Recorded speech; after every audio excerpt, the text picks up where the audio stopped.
Okay, that's a very big question. Okay, so I just answer that question with no question. Okay. So across the world there are thousands of species which are endangered with extinction. We have different classifications ranging from vulnerable to endangered to critically endangered. WWF focuses on species that we call flagship species, which are species that if you protect them, you are protecting lots of other species that live in the same areas as them. So for example, if we work on elephants, they live in very, very large areas. So by protecting elephants, you're protecting all the other species that live in that area. We work on numerous species. We focus primarily on endangered species such as tigers and rhinos, the panda, elephants, whales, species like this around the world. And we have programs which work to protect the species across their range, so that we try and look at initiatives that can make game-changing impacts for the species at the global level. So what did you think about what species are endangered extinction in the US? Species are threatened by numerous different issues. For some species, habitat destruction is the biggest issue. For other species, it's direct poaching, especially those species that are targeted by the wildlife trade.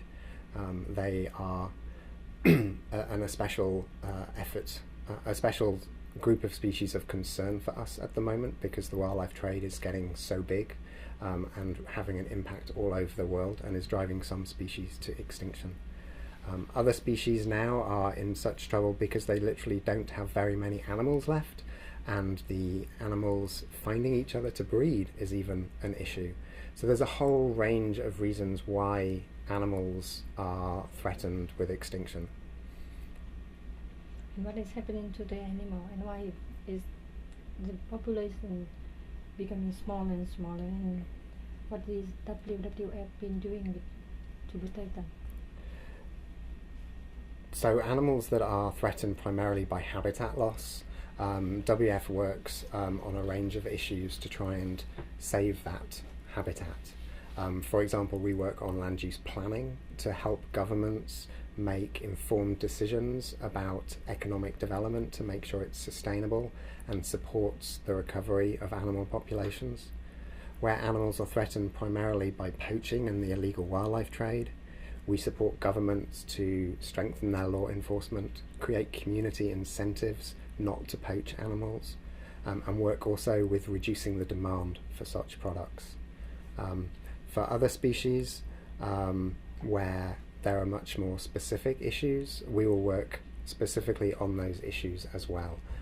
So whether it is climate change for polar bears or sea noise for marine cetaceans, whales, we will address those specific issues for those species as well.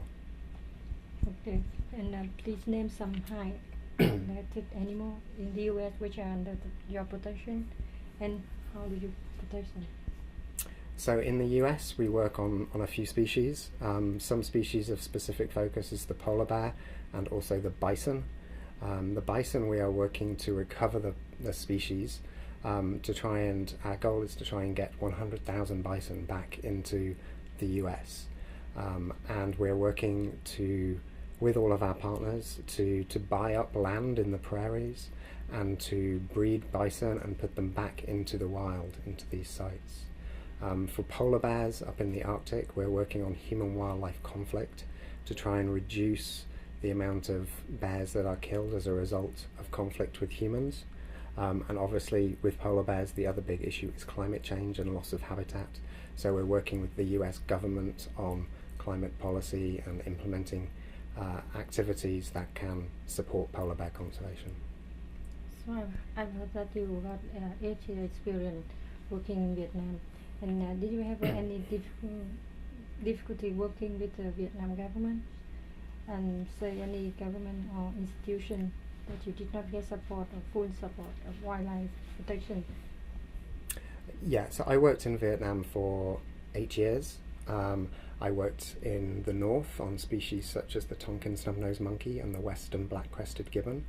And then I worked in central Vietnam, especially in Quang Nam province, where I did a lot of work on the grey shank and the red shank duck, tiger, elephant, and also the sao la. And everywhere I worked, I felt like I got a lot of support from the national and the local governments. There's a lot of political support in Vietnam for implementing new policies. And I think the rangers on the ground within Kim Lum are quite motivated and interested to do a good job. I think there's still a lot of capacity building that needs to be done in Vietnam and awareness raising amongst government staff on the importance of wildlife and habitat. There's such a big push in Vietnam for economic development, and I think sometimes that comes before sustainable development and before wildlife conservation. So I think there needs to be a very big conversation still in Vietnam about the role of the natural world in sustainable development, and the role that plays in community livelihoods, especially the communities closest to the forest edge, which have least access to services.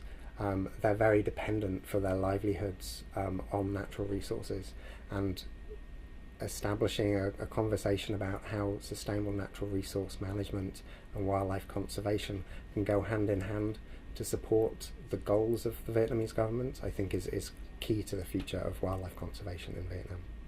So do you have more anything you want to say with us about the Vietnam animal?